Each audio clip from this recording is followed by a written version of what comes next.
Eto po, pag-usapan po natin 'tong ay anti-dynasty law. Okay, so hindi daw dapat minamadali itong dynasty law na ito. Okay, pag-usapan natin. Hindi pang optics lang ang deklarasyon ng Pangulo na madaliin ang pagpasa ng 4 na priority bills ng administrasyon kabilang ang Anti-Political Dynasty Bill sa pagpuna ng marami sa inihaing House Bill 6771 ni Presidential Son and Majority Floor Leader Sandro Marcos at House Speaker Boji D. Ayan, so hindi daw optics yung sinampa na anti-dynasty law ni Boji D at saka ni Sandro Marcos. Okay? Ako isang-ayon sa ito'y hindi optics. Ito po ay diversion.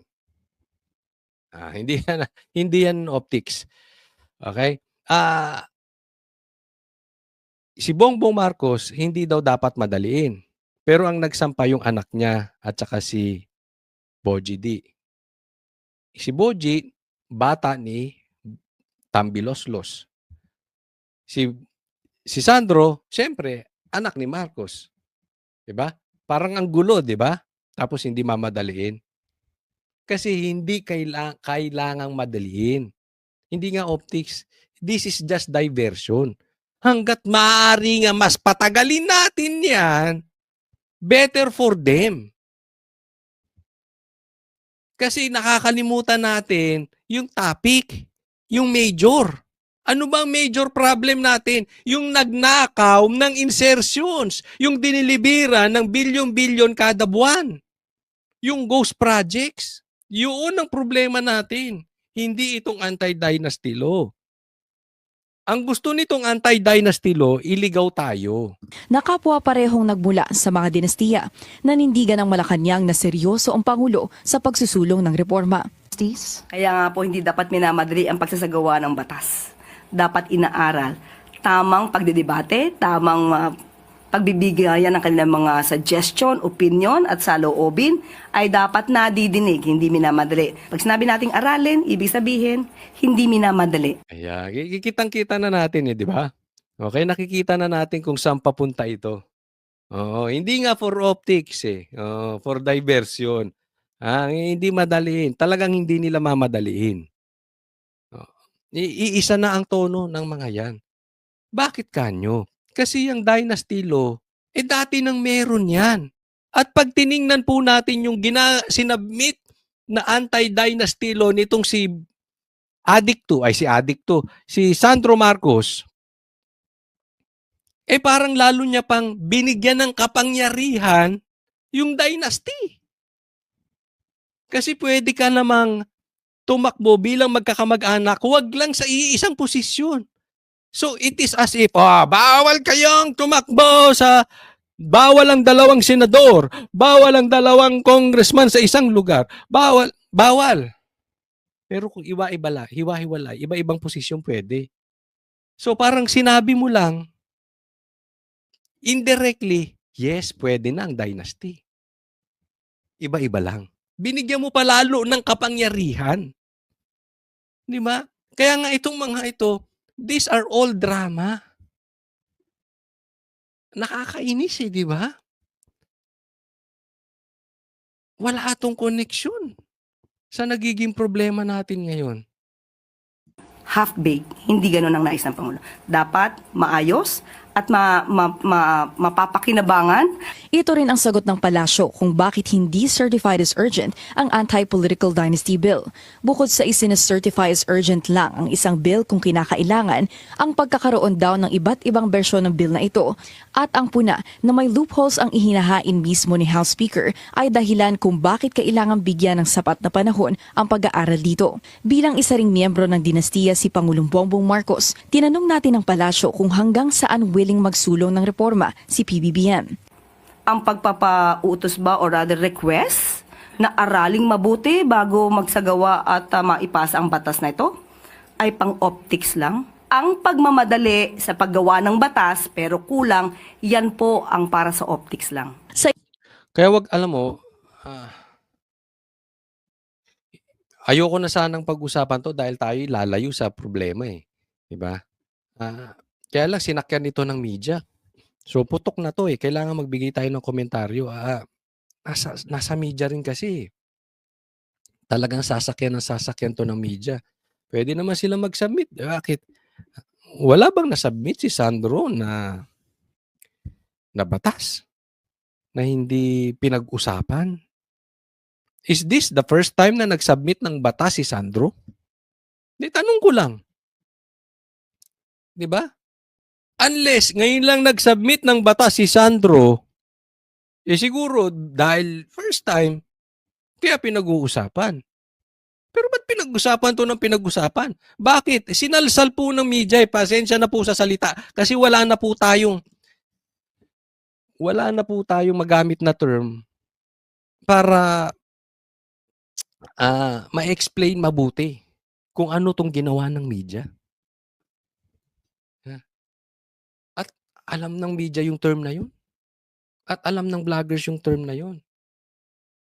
'Pag pinatrabaho talaga, pinatrabaho po ito. Para pag-usapan. Pinalaki po ito. Kailangan nilang, again, sorry, hindi naman tayo nagmumura, but this is kailangan nilang salsalin sa media para pag-usapan. Makalimot tayo. For us to be distracted. 'Di ba? Hindi ayoko nang gamitin yung word, pero para naiintindihan yung ibig kong sabihin. Ganito po ang ginagawa ng media sa atin. Para malayo tayo sa ghost projects, they have to do something. Kaya maraming lalabas na balita ngayon And then lahat yan sunod-sunod yung media na yan. Ilalim kasi ng panukala ni Speaker D at Congressman Sandro, tatakbo pa rin naman ang political dynasty dahil ang ipinagbabawal lang nito ay ang pagkakasabay ng mga magkakamag-anak sa parehong posisyon. Halimbawa, sa pamilyang Marcos, nakaupo si PBBM bilang Pangulo, si Amy Marcos bilang Senador, si Sandro Marcos bilang Congressman. 'Di ba? So, in short, wala ding kwenta yung sinabmit nito si Sandro. Pwede pa rin. Hiwa-hiwalay lang na posisyon, wag lang kayong magsama. Ano ang pinagbabawal lang dito? Yung iisa kayong senador, no? Ang tatamaan yung Tulfo, yung Villar, yung Cayetano, yung Estrada. Yung mga ganun na iisang posisyon. Pero pwedeng gawa ng paraan. Yung isa congressman, yung isa congressman sa ibang distrito, yung isa, 'di ba? So hindi rin natin nasolusyonan tong dynasty law na ito. Paik-ik lang nito si Charis malambot talaga to. Anong tao na to? Pareha sila nung tatay niya, yung mga pinaggagawa walang kwenta. Yung mga pinaggagawa parehas puro kababawan. Yung mga pinaggagawa nila, yung mga naiisip nilang mga bagay-bagay, walang direct connection sa mga Pilipino. Not even urgent. At sa ilalim ng House Bill 6771, bagaman magkakamag-anak sila, pwede ito. Kaya para sa mga kritiko, masyado pang maaga para pumalakpak sa Pangulo sa pagsusulong ng reforma. Sa harap daw kasi ng pambabatiko sa malawakang katiwalian na pumutok sa ilalim ng administrasyong ito, tunay na pagbabago ang kailangan ng tao. Yan ang tama. Buti pa si Ivy Reyes, alam. 'Di ba? Masyado pang maaga para sa dalaki-laki ng problema natin. Pagputuunan nyo ng pansin yung Dolomite o yung tulay sa Davao, ang kiinin nyong mabuti. Kami ang boses ng masa, hindi natatakot. Katotohanan lang, di kami nalulunod. Walang bahid ng sismis, lahat ay totoo. Kahit sino ka pa, pag mali ka babanatan ka. Walang pinipili kulay, wala kaming kinikilingan. Basta para sa bayan, kami lalaban.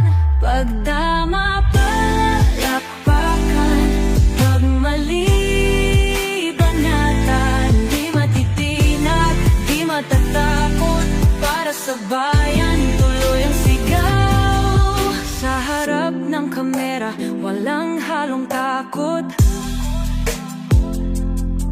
mga baluktot, lahat kayo'y tutumba. Ang hustisya at totoo, yun lang ang mahalaga. Kahit sinong harang, di kami matitinag. Walang pinipiling kulay, wala kaming kinikilingan.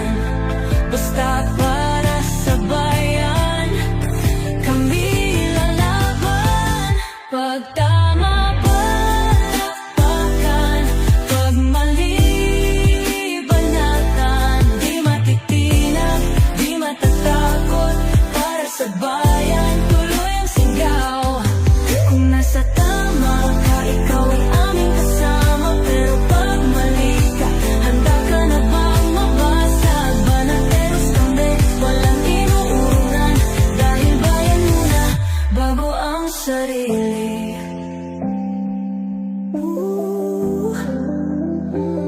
Bago ang sarili.